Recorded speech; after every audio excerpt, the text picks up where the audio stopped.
أعوذ بالله من الشيطان الرجيم. بسم الله الرحمن الرحيم. يا أيها الذين آمنوا كتب عليكم القصاص في القتلى، الحر بالحر والعبد بالعبد والأنثى بالأنثى. صدق اللہ العظیم. اہل ایمان کو قصاص کے بارے میں گائیڈ لائن دی جا رہی ہے کہ اگر ایک مومن کسی مومن کو قتل کر دیتا ہے تو اسے کیا کرنا چاہیے.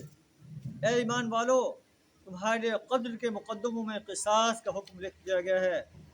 آزاد آدمی نے قتل کیا ہو تو اس آزاد ہی سے بدلہ لیا جائے. غلام قاتل ہے تو غلام سے بدلہ لیا جائے. عورت اس جرم کے مرتکب ہے تو اس عورت سے ہی قصاص لیا جائے. فمن اخی له من اخی شیء فاتباع بالمعروف. ہاں، اگر کسی قاتل کے ساتھ اس کا بھائی کچھ نرمی کرنے کے لیے تیار ہو تو معروف طریقے سے خون بہا کر تصفیہ کیا جائے، اور قاتل کو لازم ہے کہ راستے کے ساتھ خون بہا ادا کرے.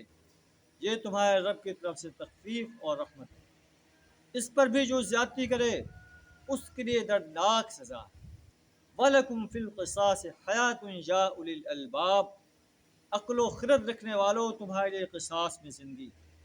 جب تم قتل کا بدلہ قاتل سے اس کو قتل کر کے لوگے تو دوسرے قتل کرنے والے انسان انہیں سبق ملے گا کہ مجھے بھی قتل کیا جائے گا.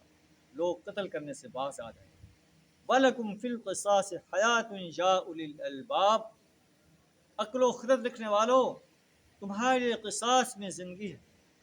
امید ہے کہ تم اس قانون کی خلاف ورزی کرنے سے پرہیز کرو. اللہ سے دعا ہمیں قرآن کے اس آرڈر پر عمل کرنے کی توفیق عطا فرمائے. وآخر دعوانا الحمد للہ رب العالمین.